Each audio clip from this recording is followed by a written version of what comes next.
Hello and welcome to another edition of Addition. I'm your host, Addy Snowden. I'm a quantum life coach helping you get happier, healthier, and wealthier by jumping into the reality of your dreams. You can book with me at calendly.com/additionpod. There's a QR code on the live stream as well as show notes. I will have the link to my updated website where you can learn more about me. And before I get into today's amazing episode, go ahead and like and share this video, follow if you're not following, subscribe if you're not already subscribed. And we have an amazing episode today. This is the third and final episode of the Black Woman Boss series. We have Alexandria, from the founder of No Ceilings, on with us today. I'm so excited for you guys to get to know her and follow her because she has amazing content if you're a fan of this podcast. So how are you doing, Alexandria? I'm doing good. How are you? First off, thank you so much for having me. I'm super excited. Of course. I'm so excited to have you. So why don't you introduce yourself to the audience? Yeah. Hi, everyone. I'm Alexandria. I'm originally from Houston, Texas, currently living in New York City, and professionally been working in the tech industry for the last, oh my gosh, January will make 9 years. And within that, have had some amazing opportunities working in operations, a little account management, sales, and currently a senior program manager at Google. Wow, that is amazing. So 9 years in the tech industry, a bunch of different positions. So how about like your current role? You're a senior program manager at Google. Tell us a bit about the journey that it took to get there. Yeah, absolutely. So it all started from like a college career fair. Amazon was recruiting for an operations program. And I like to call this out when I say operations, like actually working in one of the Amazon fulfillment centers. So doing 4 days on, 3 days off, overseeing a team of like 30 to 40 associates and really getting those packages in the door and out the door. So did that for about a year and a half. And then that's when I looked to make the pivot into corporate, which I know we'll jump into later, some challenges and triumphs. And with making that pivot, moved into like a business development role. My goal was just to like get in. And so popped on over. And then after that, that's when I got my break into program management by like really working on improving processes for the customers.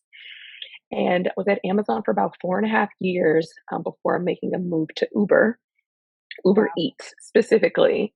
It was April 2020, so pandemic was just kicking off, and Uber Eats was initially like the smaller business of Uber, but with the world shut down, nobody was driving and everybody was ordering online. So exponential growth in the product, the business, very scrappy environment. Did that for a while, and the market at that time was booming. So I was like, why not look for another opportunity? And then pivoted over to PayPal, and there was fintech, which was a totally different experience. I guess I didn't know like the levels of like approvals and how like long it took to roll things out when you're working in the financial tech industry. So learned and built up a different set of skills there. And then saw Google online on LinkedIn. Saw the role, was like, oh, I like this program management, improving customer experience. And yeah, refined my resume, worked on my LinkedIn profile to make sure it aligned. And then I cold applied, ended up getting through to the interview process. Wow, that's such an amazing journey. And to go from, running operations at the warehouse level at Amazon to pivoting into tech, working at some of the biggest names, Uber, Google, etc. And also applying to Google and just saying, I want to work there and seeing a job on LinkedIn. Like all of those steps are really inspirational and uh, just great to hear. So now that you're at Google, you've achieved, you know, major career goals. You're a senior program manager. What made you decide to pursue entrepreneurship in addition to a 9 to 5? Yeah, I think a big thing to me is one grounded in like from my mom, always seeking out opportunities to help others. And I've always had a passion around like the career development process from like looking at internships, looking at resumes. This was like, I think I looked the other day, I created my LinkedIn in like 2011 before what it is today. And just like knowing that there's multiple avenues that people can take And it's really kind of up to you in a lot of ways to like kind of create where you want to go, where you want to pivot. And so always had that. And then throughout the years, I've just helped friends on resumes, helped them prepare for any interviews. And I was like, you know what? Why not turn this into a business where I can proactively like promote and say, hey, I want to help with these services rather than kind of waiting for friends to reach out. And then another big thing is around diversity in tech. Um, very few African Americans throughout the entire industry.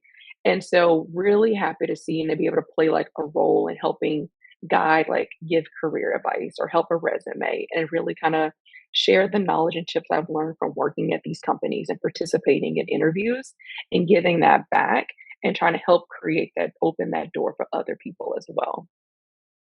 Yes. Well, that's amazing. I love that, helping people, helping diversify tech as well as helping people with their career is something you're already doing. And then you're thinking, hey, let me turn this into a business. That's always inspiring. So you told us a little bit about your business. Please tell us Yeah. more. Oh, sure. Yeah, so the business has definitely evolved. It officially became in October 2022. And as you know, this job market has been weird, wonky to say the least, since kind of that year. That's when a lot of like the mass layoffs started beginning. And so a lot of my focus initially was on mock interviews, but a lot of it is now pivoted to resumes. A lot of people are on the job market who haven't applied in a while. So they're like, what do I even put on here? How do I communicate impact? My particular role, job title doesn't match this role, but I've been doing this in my day to day. So a lot of the efforts now have been around like resume content updates and then some full resume revamps from scratch. So formatting it all has been like the bulk of the business. And I've helped over 100 plus clients since becoming official in October 2022. And that was so exciting.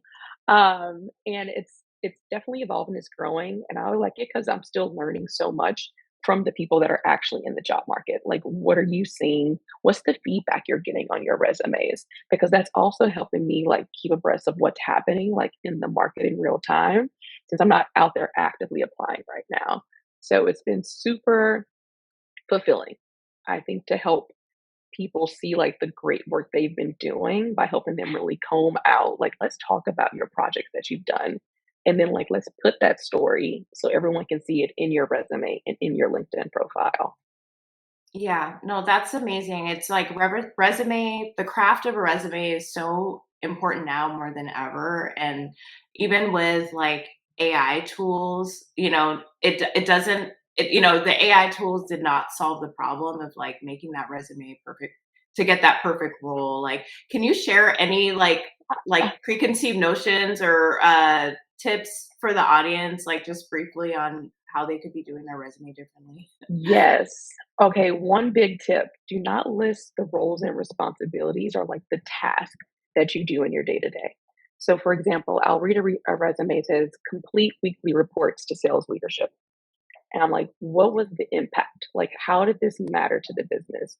Was it like created weekly reports that generated insights that helped land three customers that increased annual revenue by 3 million? Like, you want to tell the full story of what your great task like resulted in. There's a big thing around the star format, which I pride this to everyone. If you're looking, all my interviews have been of this. It's a situation, task, action, result. A lot of people leverage it just for their interview. I personally say think of your resume as your A and your R. What action did you drive?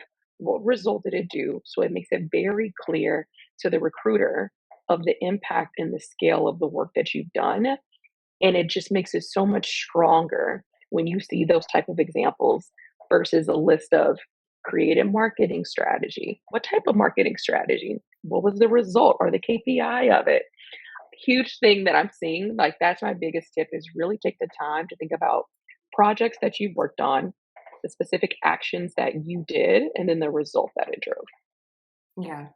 Yeah, no, I love that. I never thought about using star format for resumes. That's the first I've heard. That's an excellent tip, because, they say like, have be able to quantify your impact in your resume, and that's hard to conceptualize sometimes. So Yeah. imagine star and the AR specifically. Love that tip. Thank you.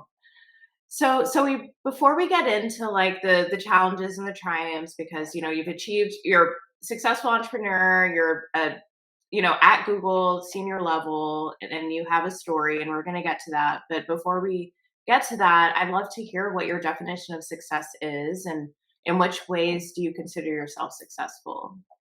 Yeah, so it's definitely a moving target. Um, some days I'm like, "Oh my Always. gosh, I feel so successful," and then some days I'm like, "Am I doing enough?" I have those, like, internal questions, like, every day.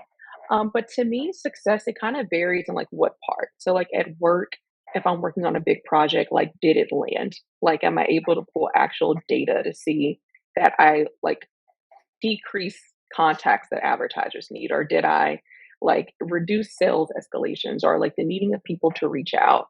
And then I think of my business where a lot of times, like if I get an email saying, thank you so much for your like conversation, like you just made me feel more confident, or now I feel like I can go and communicate things better and more concisely in an interview. Like those little moments, I now appreciate more than ever and see those as little victories of success. And then, of Oh, course, like, as you scale, you grow, you get to reach more people, you get like external opportunities. Like all of that kind of helps me feel successful because it's like kind of reinforcing that, okay, I am being helpful to someone and that yeah. other people see it. And that also just like really fills my cup as well. That's amazing. I love that, because so many times, like, definitions of success are like me focused, as opposed to, whereas your definition is like, how am I helping others? How am I getting outside of myself? And we need more people like that in the world. So that's amazing. Oh, So yeah. um, thanks. so was there ever a time that you doubted yourself or wanted to give up in pursuing your goals? And how did you overcome that? Yeah. So this specific question, it makes me think of college. So originally from Houston, Texas, played volleyball for 8 years, got a Oh, me college scholarship. too. I know. So excited. And then like went freshman year and I just completely like crap. I don't know if it was the Mm, freezing under pressure or making that transition from like high school to collegiate. And it was like mentally, I could not get myself like back to perform. And so as a result of that, I lost my scholarship. And I remember coming wow. back home and like I identify as volleyball. Like that is what I've Yeah. known. I'm used to waking up, go to practice, summers or off season. Like you get so conditioned in this process that you've Yeah. always done. I didn't know who Alexandria was. Like, did I have goals? Like what like it was this Yeah. school, like I don't know. And I remember coming back home. I worked retail for a bit because I was like, okay, I guess I'll do this. Oh my God, it's like work retail. And then I was like, okay, you don't have to know like long term, but something that you said you wanted to do was to get your degree. Yeah. And so after a year of like just working, trying to figure things out, I slowly started taking classes while working part time and Wow. continued doing that. I did some volunteering at like our health museum, and I did like birthday parties because I was like, okay, this is a little side hustle, and I was like walking through the body. And then after doing that, because I was going to school for PR, public relations, and then I ended up getting offered a marketing internship Mm. and still volunteer, but it gave me my first step of like, okay, this is what somewhat of a real job feels like. Cause I was like waking up, I was going in, being business casual, doing my classes. I was like, okay, I like communicating. I like working with people. I really love like creating a story for a brand. And like, it was just like kind of these pieces were slowly coming together. And I finally felt like, okay, I'm figuring out who I am again. But I remember feeling embarrassed, like, okay, my story has always been like, oh, she plays volleyball, she does this. But it's like, okay, she played volleyball, she took a break, she's back in school part time, and she's working, but she's figuring it out and being okay with this. And honestly, it was over the last few years where I haven't become comfortable talking about this out Yeah. loud. But I've learned like it was a part of my story Yeah. and I've like learned to love it, accept it, and realize things may shift and completely go out from like what you initially saw for yourself and know or think you know like that's what you are. Yeah. And I think of those moments from time and again. I was like, you were able to figure it out. If something happens, you'll be able to figure it out again. Also, a huge support to my family who was there along the way. Huge Mhm. blessing to have them and prayer. But yeah, it was definitely like a hard time of like recalibrating and like Yeah. figuring out who am I? Yeah. No, for sure. I'm so glad that you shared that story because I'm sure people meet you now and are like, "Oh, everything must have worked out for you. Like that's why you have a business. That's why you work at Google. You've never had problems or challenges." And I'm just but it's hard to tell this story because it's like vulnerable. Like I can relate so much. Like I played volleyball. I had to take 3 gap years between high school and college. I won't get into the details as to why, but I definitely felt like my my life was over, and Yeah. it's like turns out things work out. What was it like when you came home and had to tell your family that you lost your scholarship? Oh my gosh, literally felt so much embarrassment Yeah. because I was like, I wasn't like a straight A student, but I'd always done pretty well. And like I usually met the goals and expectations that I set for myself and then the ones my family also saw for me. Mhm. And I remember just being greeted with so much like love and be like, it's okay. We will Yeah. figure this out. But personally in myself, I was like, I'm a failure. Because I was like, and then especially makes it difficult when you see everyone around you still like, okay, sophomore years here, they're Mhm. going Yep. back to school, and you're like, I'm not. And so that Yeah. also played a huge role in the psyche of it because like life is still happening and you can't just like you can't shrink back, but I was still like out enough to see my friends progressing. But that also Yeah. kind of played a motivator in some Yes. ways. And so that was also like super helpful, but scary at the same time, being like, wow, life is not stopping because this part is stopped. Yeah. And yeah, No, that's amazing. It's so hard, and it's like those friends or those peers that we look to left and right, like, there's always gonna be someone way further ahead, and someone who's further absolutely. behind at no matter what stage at life, but there's something about that college and immediate post-college period where it hits different. Yes. Because they people put so much pressure on that period of life, I gotta like figure out what I want. Like, it's like, exactly. wait, what? Me Looking back, too. but in it, you're like, no, I need to figure this out. And now, like, Yeah. yourself, like, that's 4 years of so much life that's still like out there. But in the time when it was happening, I was like, this is, like, I'm it. This is it. I peaked. Yeah. No, and it's so glad to see that that was not the case. And if you're listening right now, going through you're in between school and work, or you didn't make it to college on time, like just know it's never too late. You can always Yeah, turn your life around and graduate and get that job that you want if absolutely. that's what you want. Absolutely. So next question is what were some of the biggest challenges you faced pursuing your goals and how did you navigate them? Yeah, I would say one of the big parts was being in the operations at Amazon and trying to make that pivot into corporate.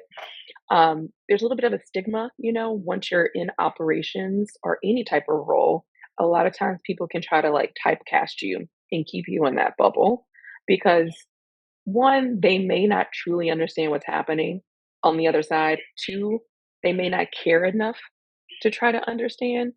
And then three, you may feel like yourself that you're not worthy of making this pivot. Hmm.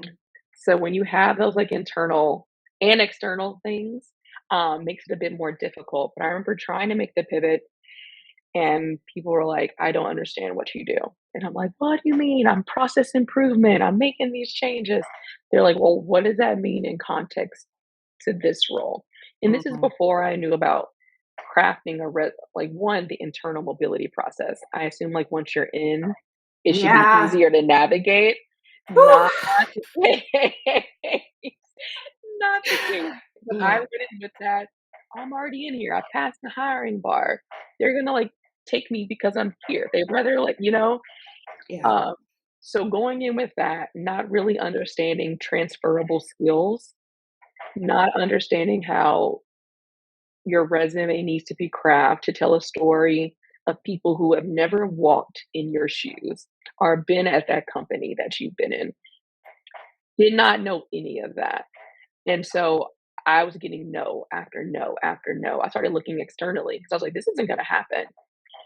And I remember like one of the, it was like an HR business partner that I worked with in operations. She was like, you should start doing coffee chats. And I was like, Mm. what's a coffee chat? She was like, you just go and meet. I said, I don't drink coffee. She was like, you just go and meet and you talk to people. And this will be a time for you to ask about their roles, ask about their interview process, and share more about you.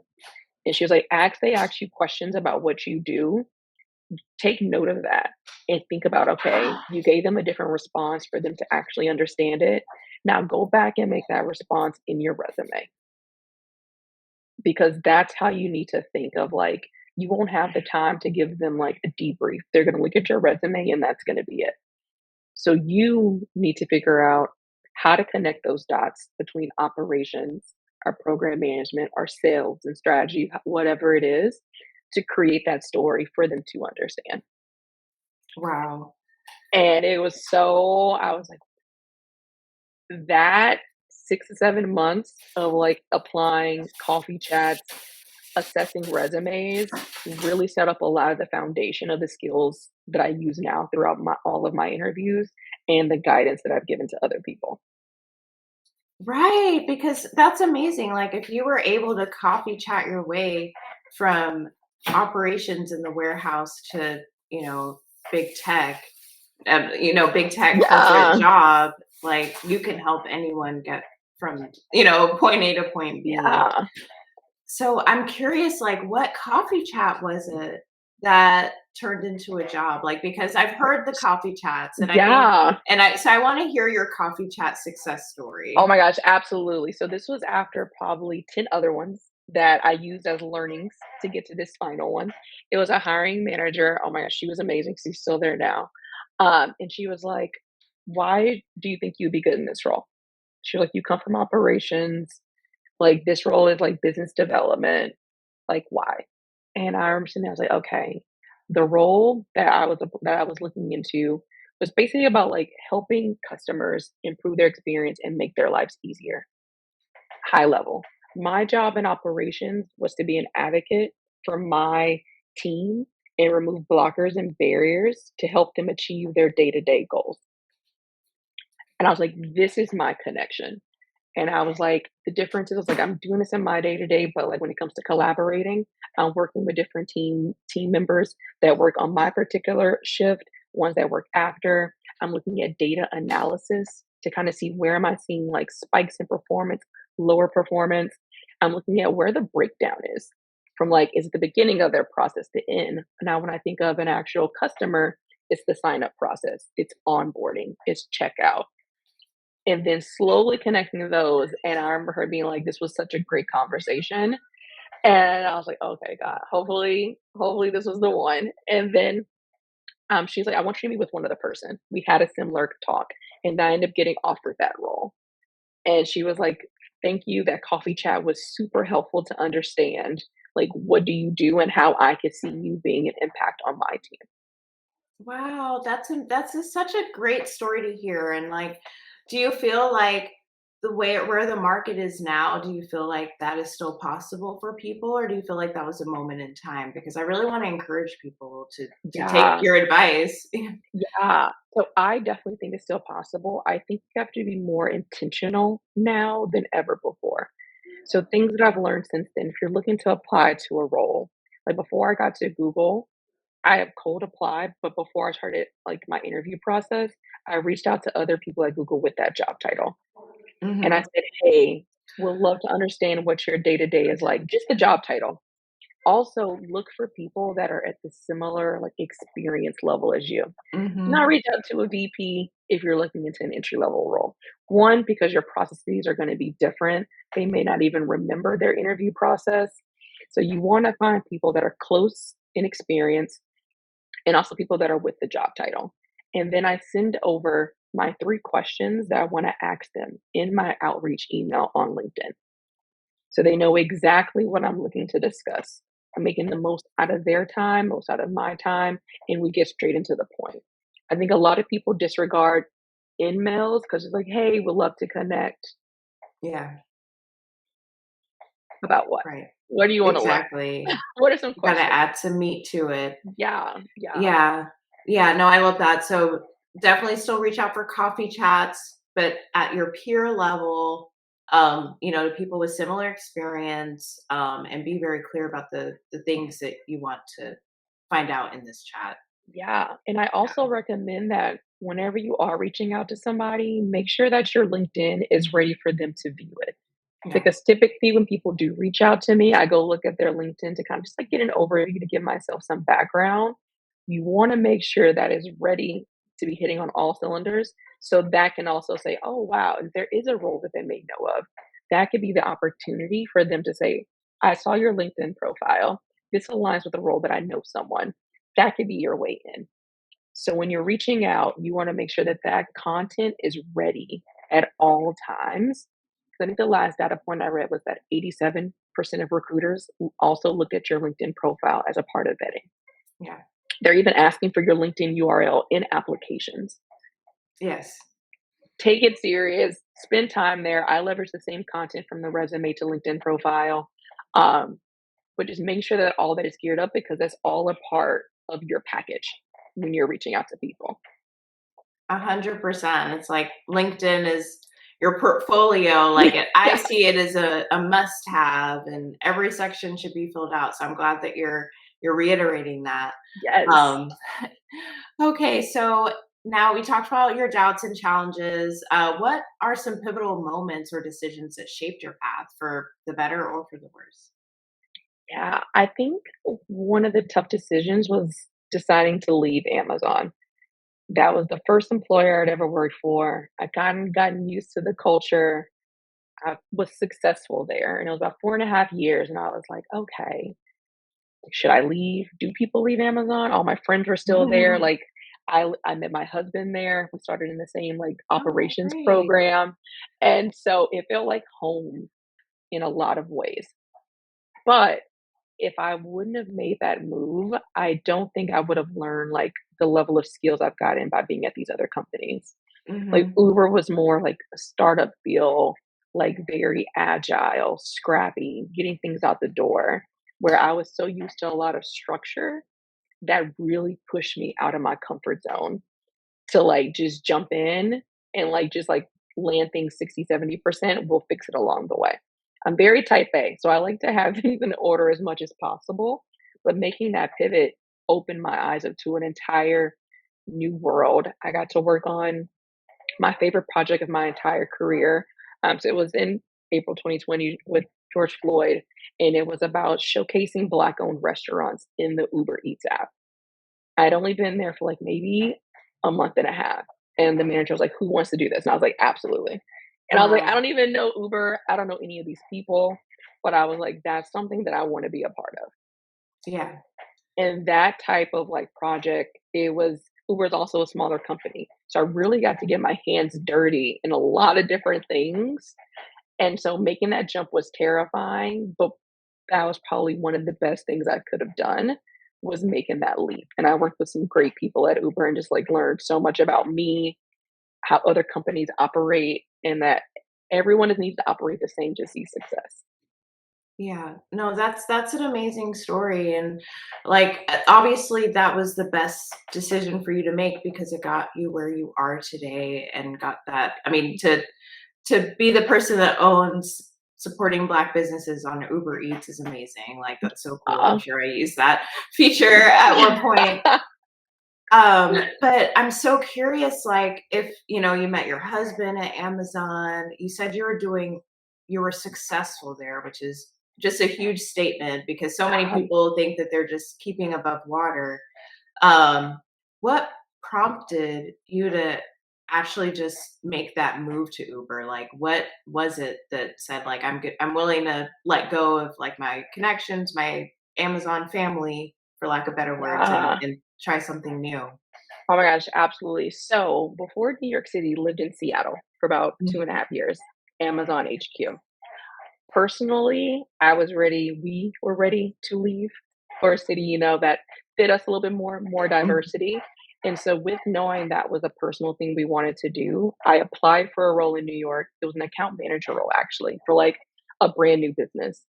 And this is a thing that I tell people when I talk to is that some of your moves to companies and roles or locations may shift for personal and may be for professional. And that is okay. But that is what prompted the move. When we were like, hey, I want to move to New York. My current role was not allowing it. Yeah. So I started applying. I got a position and I was in it for maybe like 9 or 10 months. And I was like, okay, I know sales is not where I want to be. I'm loving the city, personal life, loving it. But this isn't the position that I want. And so that also played a role in like, okay, I'm doing well, I'm meeting my goals, but is this where my trajectory of where I want to go is next? Yeah. No, No. that's right. Oh, that's so cool. So you were Amazon HQ in Seattle, transferred to New York through a sales position with Yeah. Amazon, Yeah. and then found a better position for you at Move Uber in New York. yeah. Move back to Wow. program management, which is Yeah. my favorite area, but there weren't a lot of PGM roles um, for Amazon in New York. So I was like, this is like a family decision Mhm. and you got to protect your mental health at all. And we're like, let's do it. Yeah, no, for sure. And I love that you talk about like some career decisions are personal versus work decisions. And I think people need to hear that more. Like, Yeah. I think right now, especially in the market, it's like, the job comes first. And it's like, if the job's in Seattle, we're in Seattle. And, as Yeah. opposed to thinking about what's best for you and your family. Um, Yeah. yeah. So, And it's so, tough and it mhm. shifts, I think because we met in operations in Baltimore, lived there for a bit, and then we went to a warehouse in Charlotte, North Carolina. Then we went to a warehouse in Dallas, and then ended up making it to corporate in Seattle. And so at that time, we were like, let's just go, let's just pop around. But then at one point, we were like, okay, we want to feel like a little bit more at home. He's from New Jersey, and it's like, it's New York, like, it's New York. But yes, I tell people even when you think of like promotions and all like the job ladders, everything doesn't need to shoot up. If you need to kind of pivot sometimes because like you said, this is what's best for you and your family, that should be a very important part of the decision making process. And I know that's like a Totally. personal decision for every single person. And so people ask me, I'm like, oh, look, I wanted to move to New York. So I loved being a program manager. Like that role at Amazon and my phenomenal manager like taught me the basics of how to operate. But I was like, this is going to be the next move. So Yeah. definitely be open to that. I always tell people if you can move career wise, Seattle was probably one of the best things I've done because it's HQ. You get a lot of FaceTime, all of that. And I was okay after 2.5 years though. Yeah, no, for We're sure. good. It's enough time, It's like I feel like I like that you also jumped around. It's like people need to normalize like changing jobs Yeah, every couple years. Like do so it. Do it. Whether it's personal, money motivated, like I always tell people, ask yourself kind of what's top of mind for you. Like when I graduated college from Houston, University of Houston, my goal was to get to DC.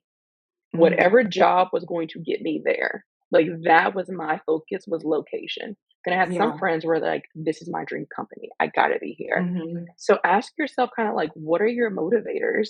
And be honest with yourself. You don't have to say it's because this is your dream job. Like my Amazon got me to Baltimore, which was 45 minutes away from Mhm. DC. Yeah. But like that was my goal. So just constantly ask yourself, like, where do I want to be? Location wise, job wise, level wise, and just kind of work backwards from there. Yeah. I love that. I want to like you're welcome back on this podcast anytime because Oh we my are god, I would love to. in No, you're sync. amazing. Um, so next would be what's the biggest lesson you've learned throughout your journey to success? I would say one of the biggest things, and I still struggle with this today, is being okay with saying I don't know and I need help. It Mm. is, like being a woman in tech, being a black woman in tech, I was like, I don't want to be seen as weak or not knowledgeable or shouldn't be here. So let me try to figure out everything by myself. Mhm. Please, if you're listening, do not go this route. I wasted so much time doing this because I wanted to be perceived a certain way. I was not being efficient. Something that I could have pinged somebody that would have been like a 3 minutes would take me hours. But Mhm. I just felt that I needed to like have this perception of, oh, you give it to Alexandria, she's good. She won't ask any questions. She goes figures it out by Mhm. herself. Do not, if you can. And I know it's hard. Like I said, I still struggle with this today, but Mhm. it's something empowering about being like, I don't know. Yeah. Like, and just letting someone guide because a lot of times you can tell when people are trying to like BS you in some ways and they don't Mhm. know. And I'm like, you don't know because I don't even know what's happening, but I don't even think what you're saying is right Mhm. either. And Yeah. so, biggest lesson and something that still find challenging, the power of saying I don't know and reaching out for help. Yeah. And the love those 2 together, saying we don't know when we don't know it, and then promptly asking for help after. And I Wow. can this is really I can relate to you saying that this is hard and it's a struggle. And I'm curious, especially because you're like in the career consulting field. What do you remember? Am I misremembering this? But was there a time where we were told to just Google it and figure Yeah. everything's out on our own, and that's why we're like this? Because I was kind of beating like, and the narrative has changed now, and now it's like soft life, like be human, ask Yeah. for help. But I was beating myself up like about that resistance to asking for help, and that we were told to do that at one point. So Yeah, like, you'll figure out yeah, go Google it, and even now, like, the yeah, math not where I'm like, "I'll just Google it," and then you realize you look up something even internally, and you're like, "There's 20 different resources for this." Like, yeah, Google yeah, like, I don't know right, which one is right, which one's current, but yeah, maybe it is like that kinda you'll figure it out. You'll be good. hmm, No worries, no worries, and I don't think anyone meant anything, like, bad about it maybe growing up, but a lot of that maybe still is instilled, and I'm like, yeah, "Well, I figured it out then, I can figure it out yeah, now." But I'm like, is that most efficient? Also, and I've learned when you ask yeah, for help, people give you context that a document could have never given you. right, yes, no, I love that. So think we're changing the narrative now. It's like ask for help now. Yes, Don't assume you have to figure everything out on yourself. You're by yes, yourself. So now we're going to move on to inspiration. So, who or what were some of your biggest inspirations along the way? Mentors, books, podcasts, anything? yes. Okay, so definitely my mom is my inspiration. Oh, Her birthday was actually on Tuesday, and so she's a program lead. So, like, I'm program manager, program lead, and I just remember, like, when we were kids, I would go to the office with her. She works in downtown Houston. She's a program lead for community relations, and I just remember being like, "Oh my gosh, they have like free soda here," and like seeing her like interact with her coworkers and like just how she navigated and how everyone always just had these kind things to say about her and my organization, my structure, a lot of that came from, like, me seeing her do that, like, as a kid. And so now, like, when I have wins at work or she has things, we, like, connect and we talk about it, and it's just so oh my gosh, I love her to death. I call her Mother Teresa. But she is definitely my inspiration. If you're watching, mommy, love you. Um, she's the best, definitely inspiration. And then for podcasts, I don't know if you heard of The Skim. oh, It's like the newsletter that, yes, yes. They yeah. do a weekly podcast as well, Mm, which basically is like bringing in women leaders across various industries. They could be actresses, authors, tech companies. I've watched some with Kerry Washington, Gabrielle Union, Bazoma St. John, and like they really kind of give you like their experience from navigating some of those writers' rooms where you're the actress, but now you're kind of shifting to being a director and playing that new role to like navigating like corporate rooms. Because I'm St. John was at Apple, then she went to Uber, and like just yeah, hearing their love her. stories of how they navigated these situations in like these rooms that are still like predominantly men today is just super inspiring. So that is something I definitely give a listen to, like, on my runs, just to kinda hear about that, and I just, like, literally self-help books is kind of my go-to. Mhm. Yes, this is a Um safe space for Yeah, self-help books. Feel free to they're rattle them off. so Yeah. good! Simon Sinek has some great books, Yeah. that I've read. One, it was like the startup of you. It was Mm, by one of yeah. the founders of LinkedIn, and like treating Mm. yourself like a startup and like knowing what your value prop is. I just okay, self-help books, people talk about them like y'all, they're amazing. But those Yeah, are some they're of the amazing. things I'm like, I can apply this to like my day to day. And it's just been super helpful. But those are some of the things I like keep in rotation on my podcast or on my like AirPods and phone like that. Yeah, no, that's so great. I One thing I love about Simon Sinek is his book, you can almost get the whole point just from the title. Right? Like he has some excellent titles and like Start with Why or Leaders Eat Last. And it's like we Right? get it, like Like, that's start with powerful. why. Oh my Mhm. gosh. Just when I think about work, when I get like lost in all the noise sometimes, I'm like, wait, what's the why? And it Yeah. like really just like hones things back in so quickly. But yeah, team self help. Maybe one day I'll jump into another genre. I just need a good one to like get me there. Right. Yeah. No, exactly. And I had a question about your mom. I think I missed it. What was her career that you were watching her? Yeah. So my mom, another phenomenal story. She started off as an assistant, like working, and then she Mhm. didn't finish her degree immediately. So was an assistant for maybe like 5 to 7, maybe 10 years? I don't know the exact Mhm. number of years, but a lot of years. But during that time, she went to school online at the University of Phoenix to get her bachelor's degree. And Amazing. then she moved into like program management, but always in the community relations space, like Oh, going in, building relationships with the community, with the city of Houston. Um, and she's always worked like in the energy sector. So, energy is like always like, yeah. how can we help? How do we build Mhm. this? But yeah, so I remember just like making the drive with her downtown. She still works downtown. Um, and just like seeing her, she's like, okay, I need to go work on a Sunday or a Saturday, knock a few things out. And I was like, okay, I'll just come. And I was like play in the background. She would like give me a computer to like draw things at or something. And I remember working at Amazon, they actually had a bring your parents to work day. Oh. And oh my gosh, I was just like, this feels so full circle. Because I remember being the little kid, and now I'm getting to bring my parents to work and kind of seeing like what's my day to day. Mhm. Just so oh, it's made my heart so happy. No, I love that. They need to do that more, honestly, because Yes, my parents yeah. come. They always come from wherever, to, Yeah. like, participate in that. Even I bring them to the office now, just to kind of see, like, "Okay, this is where I go to work every day." And so I love sharing these moments and memories with them. Yeah. No, that's great.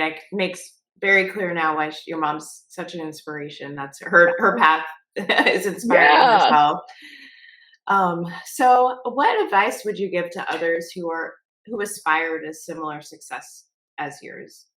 Like you've shared a Yeah. lot of advice along the way, so but anything that you'd want to double click on or didn't get the chance to mention. Yeah, I would just say don't get stuck in the comparison game. Success looks different for everyone, and there is no one right path to success. And I know that's easier said than done. Like, I also can get stuck in it too. But I've learned that you've been given a unique set of skills that no one else has. But the challenge is on you to be able to communicate that effectively to people. And like I said, it takes time, it takes revision, but like really talking to yourself to see what you enjoy and like just saying, like, okay, this is my particular lane. And if that lane pivots or goes another direction, totally fine. But that's something I really want to just I know with the LinkedIn and the Instagrams and social media, there is so much like great information around, but it can make you think that everyone kind of has this straight dotted line or straight line to get to something. Where a lot of people had turns, zigzag, they went up, they went down, like, and that's not going to be reflected. And so it's okay if you're still figuring it out. Like even when I mentor students, I was like, you don't need to figure this all out right now, but Yeah. what you do wanna do is kinda keep a tally of what do you enjoy? What do you wanna grow in? And start looking at things that way rather than saying, "Okay, I know exactly what career I wanna be in." That's big and it's daunting, it can be overwhelming. Hmm. So just take time, talk to yourself, figure out what you enjoy, what you like, And it is okay if it does not look like something that you've seen other people do. Just continue your path and stay consistent.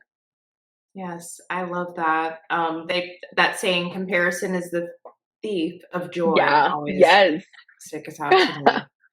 Um, so all right. What are your goals? We're looking ahead now. So what are your goals Ah, for the future and what impact do you hope to make either at work or with your business or both? yeah, so I would definitely say for business, like, a goal for, like, I'm thinking, like, just 2025 is definitely try to get more, like, platforms like this that I have the opportunity to speak at or speaking engagements. Because I think if you can, like, reach more people at one time, that can be super helpful because everyone may not get on LinkedIn. Everyone may not, like, know where to tune in or what Mhm. networks or podcasts go to. So, like, this year, I had a great opportunity to speak, like, at the Female Quotient, which is an organization that's really Amazing. looking to, like, even out playing field with us and men, for a panel around advocating for yourself. And then at another conference, Bodies in Tech, where I was on a panel for It's transferable skills. amazing. And so during those engagements, I get to meet people after, I get to connect with them on LinkedIn. They reach out and follow up. And it's like, this is where we start getting these important conversations going. And so just any opportunities that kind of jump like that, super excited to engage in those. And then work wise, continue looking to be challenged. I think I feel good when I don't know exactly what my next day is going to look like. Once those days all start looking the same, then it's like, Mm, okay, yeah. something something right here isn't right. And so right now, every day is looking very different. Every week, every hour, some days. So I'm hoping to keep that, and then also keeping having great leaders that from my manager, director, to continue like advocating for like what I'm looking for to grow in. Being an active part of our ERG, our employee resource group. I'm a part of that for the New York chapter, specifically on career development. So leaning into that more. So I think getting into companies is one part, but like, what do we do to like thrive and grow Mhm. and Yeah. stay is like Yeah. the next part. And so super excited for like kind of all these things to kind of see how they pan out. Yes, that's amazing. I love that you're gonna continue speaking because I'm it's been so great, having this conversation with you Yeah. today. Like I can tell Same. you're an excellent speaker and always excited to see more like Black women voices, especially in like the tech spaces. Yeah. And also wanting to get new challenges. So that's always a great goal to aspire to and the work that you're doing for your ERG and the helping people stay and Yeah. thrive is it really really really really important work. So Yeah. thank Oh, you for that. thanks. So I have second to last question. Yeah. So what excites you the most about you, your career, and or your business's future? Yeah. I think what most excites me about my career is that I've been in so many different types of roles from like business development, managing accounts, program management. And I'm excited to one day see like, I don't know, director or VP level role that allows me to kind of utilize those skills more and like develop strategies and kind of show the direction that I think we should go. So I'm excited to like build those strengths now and like work with Mhm. senior levels who I'm like, oh wait, I really like how the way they looked at that problem. So a lot of like just growth in a lot of skills in the areas where I want to develop. And then business wise, like I said, I think it's a big thing of like doing the external engagements, but another part is like reaching as just as many people as I can through LinkedIn, through the engagements, and kind of building out also like a new strategy in 2025 for no ceilings. Like I've kind of seen, I've gotten another year of data of like the type of questions a lot of my clients have, a lot of the services that are taking like primary. So really leaning into that and maybe saying, okay, I'm offering a more broader amount of services. Maybe it should be something that should be more simplified now that I have like Mhm. a couple of years under my belt. Yeah. That's Um, amazing. Exciting, exciting stuff. So, I want to thank you so much for coming on the show. I can't wait till, the listeners get to hear, the podcast version, the video version, all of Yes. that. Um, thanks everyone for joining live. Thanks, everyone.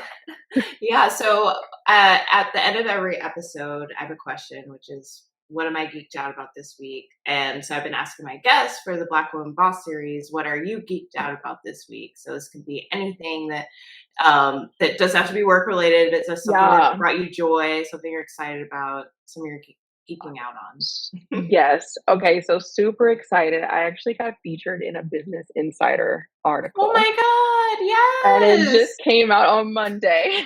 Yes, amazing. Oh Um, my God. I know. I was very, very, very excited. A reporter had like reached out through LinkedIn and was like, "Hey, I see a lot of the career and like resume strategies that you provide. Would love to do an article." Oh my Um, God. so yeah, that came out on Monday, and is like the reactions and like the feedback from like the friends, my family has just been like super just amazing.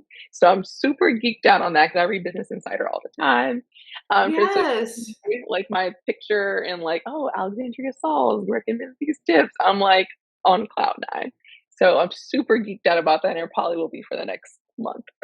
Yes, that's huge. Well, I'm gonna link the article in the show notes as Oh usual, but since yes. since I'm since I don't pay for Business Insider, you got to give us the free summary as to what the Oh my gosh, article is yes. about. And there's like an AOL link that I've been sharing because they also picked up the article. So I'll Okay. send you that one. So Thank it won't be you. behind the paywall.